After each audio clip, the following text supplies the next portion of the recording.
Hey everyone, welcome back. My name is Sam. And I'm Melissa. I grew up in the FLDS community. It is a polygamous group run by Warren Jeffs, which I moved out of when I was 18 years old.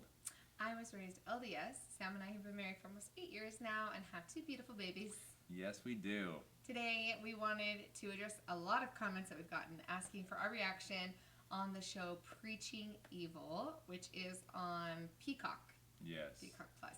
A documentary done about the FLDS community, specifically Warren Jeffs and his, how he, I guess... Handled the community, really. I was going to say ran the community to the ground, but honestly. But yes, kind of what happened after he became prophet and just before he became prophet. Yes, for anybody who wants to watch before hearing our reaction, again, it's on Peacock. And the very first episode is what we're going to talk about today, and kind of probably do one for every episode because there's a lot of stuff to cover. But you can watch it on Peacock. You can watch the first episode for free. You don't have to have the Peacock Plus. So we just watched the first episode so far. We'll definitely be watching more. It was interesting how this documentary, instead of the broad scope of the entire FLDS, is really focused on Warren Jeffs himself, how he became prophet, and all from the perspective of well, not completely, but mostly from the perspective of a couple of his previous wives. Right. Either wives of himself or wives of Ruth Jeffs, or at least relatives of his family. Yeah. I mean, there's some detectives and stuff, but it's a really interesting perspective of people who are in there. Because we've gotten a lot of texts from Sam's biological siblings as well that have been like, you've got to watch this show. It's crazy because there's so much stuff that Warren just was doing within his own family that wasn't ever known to the community. And I know Sam's talked about that a lot, that his childhood was good and that so many good and normal things were happening. And then you have stories like Rachel Jeff's books, and people are like, that was crazy, and that's because she was had no idea. Yeah, the rest of the community had no idea really what was fully going on within Warren Jeff's family himself and his wives and his children. Yes, and I've talked to a lot of people from the FLDS church as well that have told me that they saw this, or for those of that have seen it, tell me that they think it is the most accurate show they've ever seen regarding the FLDS church and kind of what they were told and what their experience was. So very interesting, and we're excited to get into this today. Yeah, and last thing before we get into it, if I sound super odd, we were at Disneyland last weekend, and I'm a big screamer for fun on rides, and so I don't have a voice. So if I sound extra so now you know. If I sound extra soft-spoken or you can't hear me very well, it's just because my voice is kind of gone from. We go all out at Disneyland. The kids had a blast. We were all having a great time. So anyway. I guess I didn't scream as much or something. Yeah, I'm a screamer. But anyway.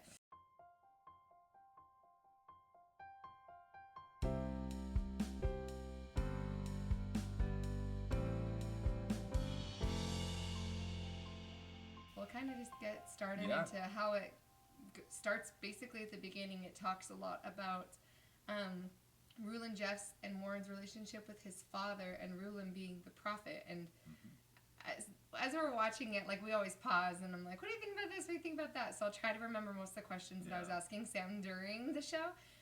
But you were talking about how Rulon was the prophet of your childhood, right? Yes. So for me, I had been in the home of Rulon Jeffs when he was alive and when he was the prophet.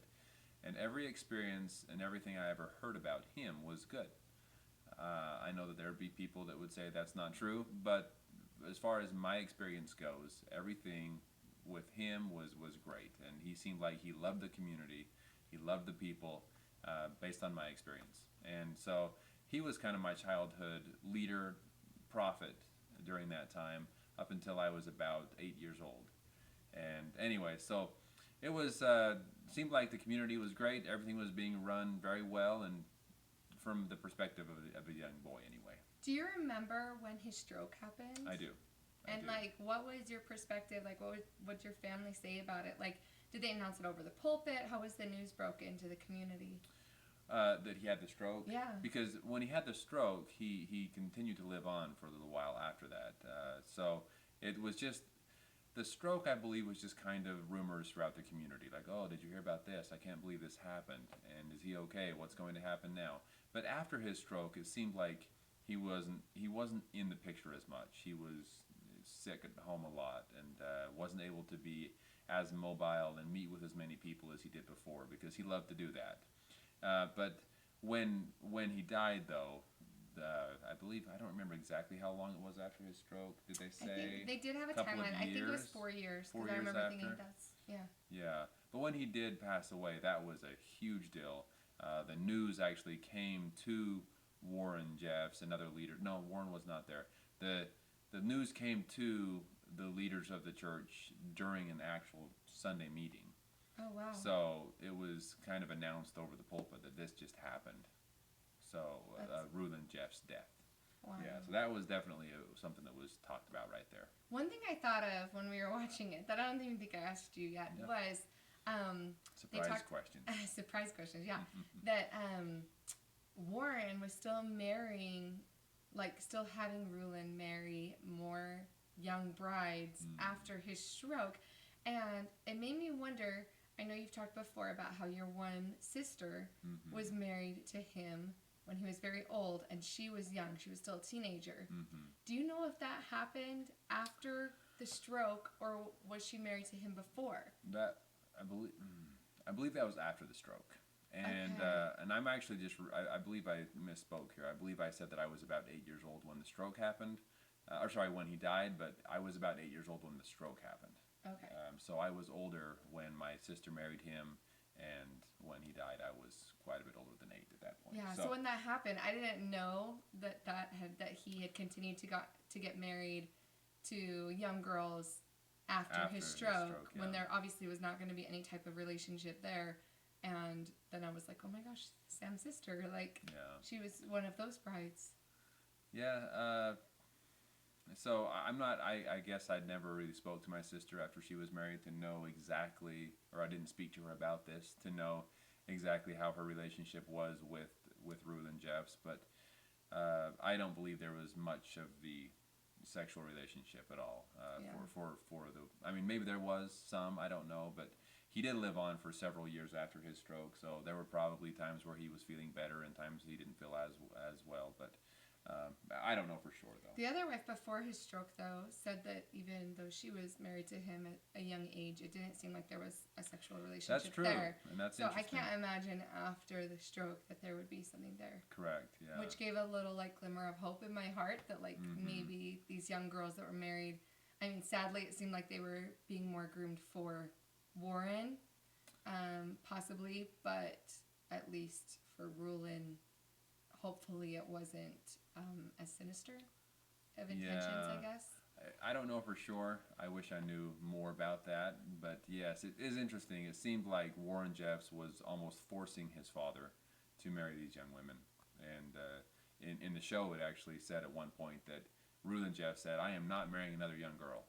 and told Warren, I am done with this. I'm not marrying anyone else at this point. So it seemed like after his stroke, Warren tried to step up and kind of take charge and was almost in a way forcing his father to marry these young girls to possibly have control over them when his father did die. Yeah, which was very interesting. But yeah, that was something that I was like, oh, crazy connection there that I never had thought about before. Very interesting. And then Warren just taking power because they had mentioned the fact that it wasn't like he was the eldest son by a long stretch. Not even close. And he took over. What was your family's opinion of when Warren said, I am the prophet? There were a lot of, I guess, people that weren't happy with that move, that Warren became prophet. There were a lot of leaders and people that had been in the church and leaders of the church for a lot longer than he was. And it seemed like they were upset by it. There were a lot of people that were upset by it. But Warren Jeffs, before and especially after his father's stroke, kind of stood up or became this almost became the face of the church. He would start giving his father Rulin Jeffs sermons over the pulpit, and he would say basically everything that Rulin wanted to be said. Warren began to say it for him. So he became his spokesperson. And so for me, and obviously for my family, it was just kind of like a natural transition. Okay, so I mean, even though some people didn't like it, Mm-hmm. most of the regular members were just like, well, that kind of makes sense because he was already being the mouthpiece for him. Right. So it seemed like an easy transition. Yes, and I remember coming home after a church meeting where it was announced over the pulpit that Warren Jeffs would be the prophet of the church. And I remember going home and my father took us in, and we all sat in our living room, and he just discussed his feelings about it. He said, I know there's a lot of unhappy people and people that will say that they don't believe in Warren Jeffs, and he just said, but as for me, I just want you all to know that I will follow Warren Jeffs, and I believe he is the prophet. Oh, okay, And so it was kind of declared throughout the family to my family, yes. And I imagine that that the other fathers did the same with their families, because most everyone accepted him as the prophet. Okay. Yeah. Do you remember, were you in the church meetings when he sent away like his other brothers and a lot of the higher men in the church? I was, yes. Because they talk about that in the documentary. Yes, so he did. In church meeting, he stood up and said that he just named off a bunch of names and said, these men are no longer welcome here because of something that they did that was incorrect or wrong, or some sin they committed apparently. There's always something, and right? so they were forced out of the community, and their families had to stay behind, and their families weren't supposed to communicate with him or they were just kicked out, and that was the end of it. And of course they said there was a good reason for it, but that's kind of where it all started. And I really think that it was a power move that Warren Jeffs wanted to strike fear into the other man, that say, hey, if you try to stand up against me or something, this will happen to you as well, because it definitely worked. A lot of the men I know out there, after they saw that happen and that these men were just ripped apart from their families, they were afraid to do anything that would go against what Warren wanted. As a young boy, because you were still pretty young at that point, Mm-hmm. right, when that was happening, yes. Did you see that and think, oh my gosh, my father could be taken away? Oh, definitely. 100%. So the whole family was under fear, not just the... Everybody was afraid that their father would be sent away. Wives afraid that their husband would be sent away. Everyone. And that to me, that's kind of where the real fear started to happen, I guess, for me, is when I started seeing these families being torn apart. And luckily, while I was there, it never happened, so I didn't have to deal with that. So that saved me from all of that heartbreak, but I know that it did happen to a lot of families. Okay. Yeah. And then the last big thing that they talked about in this first episode was Warren building Zion in Texas, Mm-hmm. and deciding that was going to be the place that Zion was. And I know they mentioned a lot in the documentary about the fact that it was meant to be pretty secret. It was meant to be something that wasn't well known. When was the first time that you heard about it? And how did people start, obviously, like they said, some people would just disappear, right? Right. All of a sudden, families would just be gone, or siblings would be gone. Yep.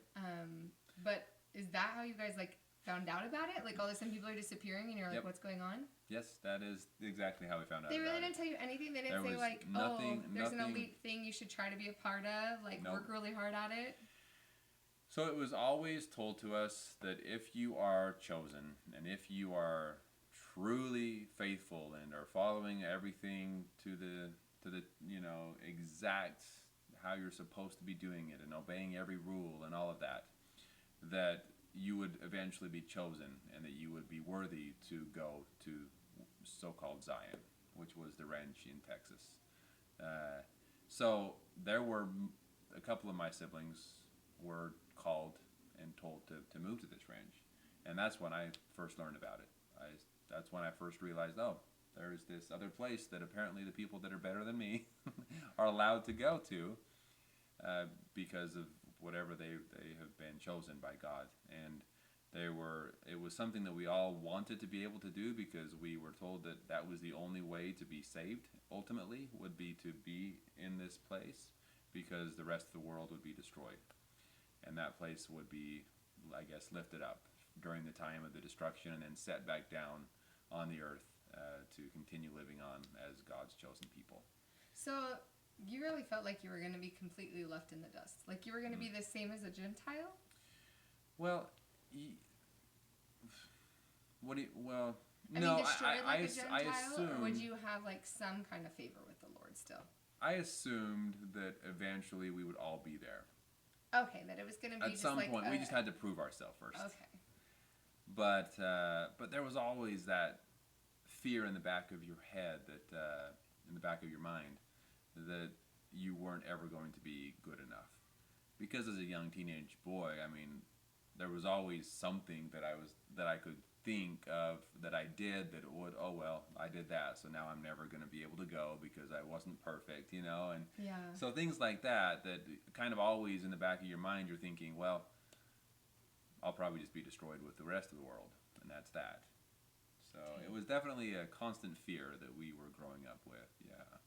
Was that ever a thought? Like, do you think young men ever left the church thinking that, well, I'm not good enough here anyway, I'm not going to be lifted up, so why not just go and become a Gentile? Mm-hmm. Yeah. I think that there were some that did that, and they just figured that, well, why even try? Yeah, because there's no point. And even some people that did everything they were supposed to do, they were still never so-called chosen. So I think there were a lot of people that just realized, well, I mean, there's no hope for me anyway. Why even try? Yeah, I think that did happen some, especially with the younger teenage boys. Yeah. Yeah. Which, yeah, because I can just imagine that would be Mm-hmm. that'd be tough mentally to play that game of Right. trying your best and having it never be good enough. Right, and there were a lot more. I wish I knew the exact number. But there were a lot more women going to this ranch than there were men. There's a shocker. I mean, you can guess why. But so for the men being left behind, it was very easy for us to just think, well, I'll never be going. So what's the point in trying? Yeah. And they kind of at the end of the documentary kind of hinted at the fact that the next episode 2, is going to go into a little bit more of the sexual charges and things against Warren. So we'll definitely we'll probably just do an episode for every episode, just so that we have a chat. Episode per episode. Yeah. We'll probably do a video for every episode.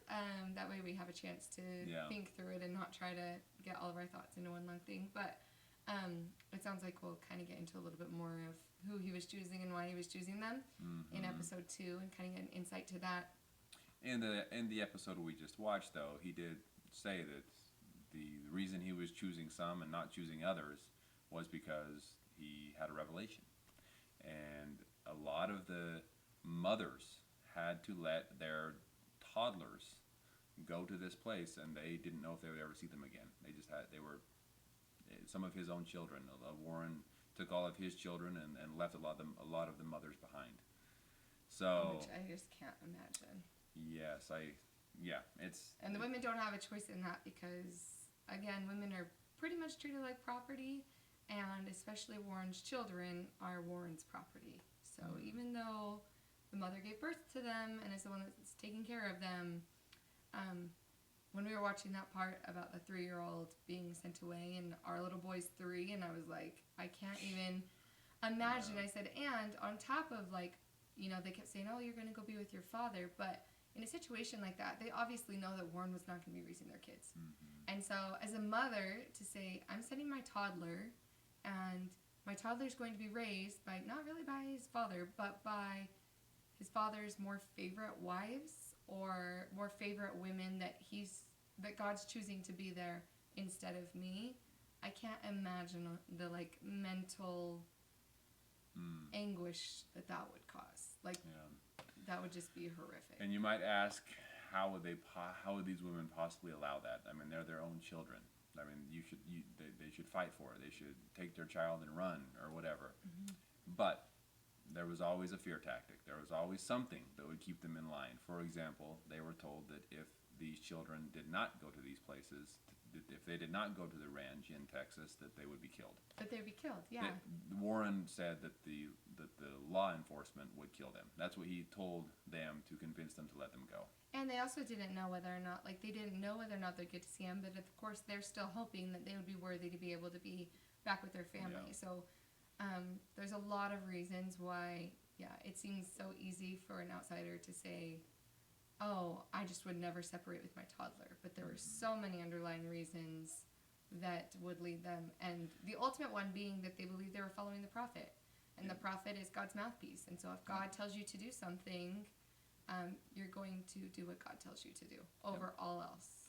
Well, and these women were raised in a way that they were used to being obedient and just going along with whatever they were told to do. That's the way they were raised, and especially if they were to marry Warren Jeffs, even more so. That's all they knew. Yeah, all they knew was obedience. But that's kind of our take on episode 1. We'll be back for more. Yep, of Preaching Evil. Again, if you wanted to watch it, it is on Peacock. You can watch the first episode for free.